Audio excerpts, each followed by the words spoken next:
So OS developers, like this guy, have been monitoring the last lazer release for any game-breaking issues. And with today's update, they've confirmed that there won't be any major leaderboard resets. That means any PP you have earned or will earn in lazer is safe, unless you exploit one of these niche bugs. But before getting into those, let's cover the current state of PP in lazer.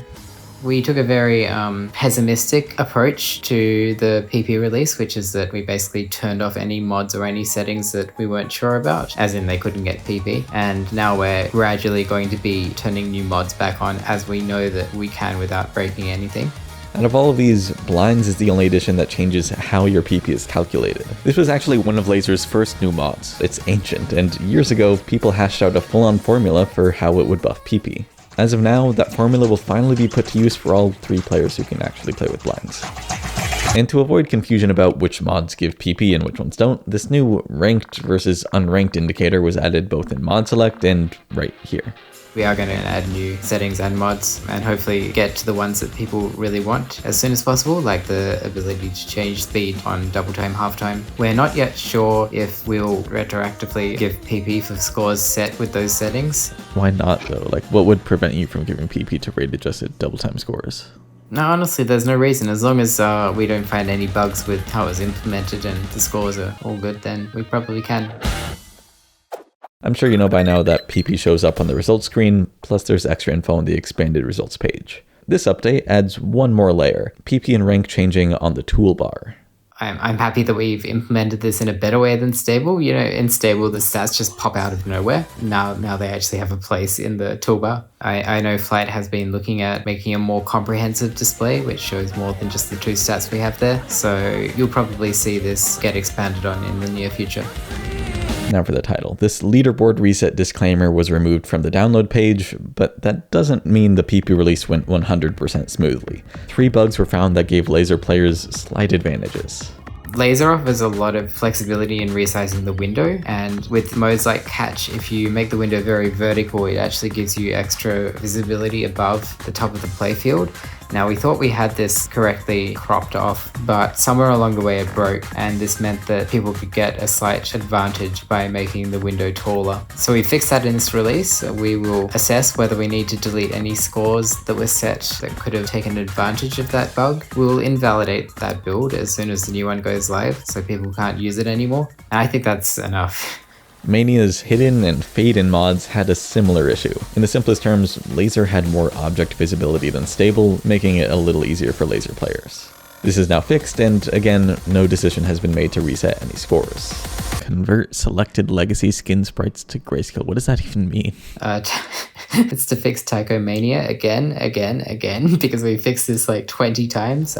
For context, Tychomania isn't actually a bug, it's more like a skinning exploit to make Tycho look just like Mania. It completely changes how you read the mode though, and therefore gives VSRG players an unfair advantage. Apparently we didn't have it fixed on lazer, and we knew we didn't have it fixed, it just slipped through. Like, it's something we should have had already fixed at the point of the PP release, but is what it is. I don't think we'll be deleting any scores due to this unless, you know, it's again a hard one to really assess, right? Because it's a visual only advantage. Yep. So this PR title is just super misleading. That's cool.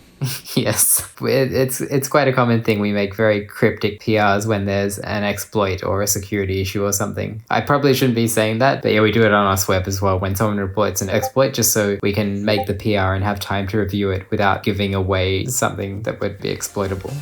So just to be clear, any scores impacted by hyper-specific situations like these are the only cases where scores may be reset. More issues may be discovered in the future, of course, but you can be confident that as long as you're not exploiting bugs, your PP will stick around from here onwards. Now for some of the I don't think I need to explain what this means changes in this update. First, the last played search filter was added, which shows maps you played in the last however many days. Second, the relax mod doesn't misclick like this anymore. Third, blobs no longer flip orientation when you turn around. Fourth, logging in now has 2-factor authentication, which means you get a confirmation email. This won't matter if you just stay logged in all the time. And the new logo is now a few pixels taller in the taskbar, just to match the old logo. Yeah, we're still getting feedback. Flight, for whatever reason, really likes that dot. Judging by the community response to it, I think we just need to remove the dot and call it a day, because so many people are going to complain about it forevermore that it's just not worth the effort.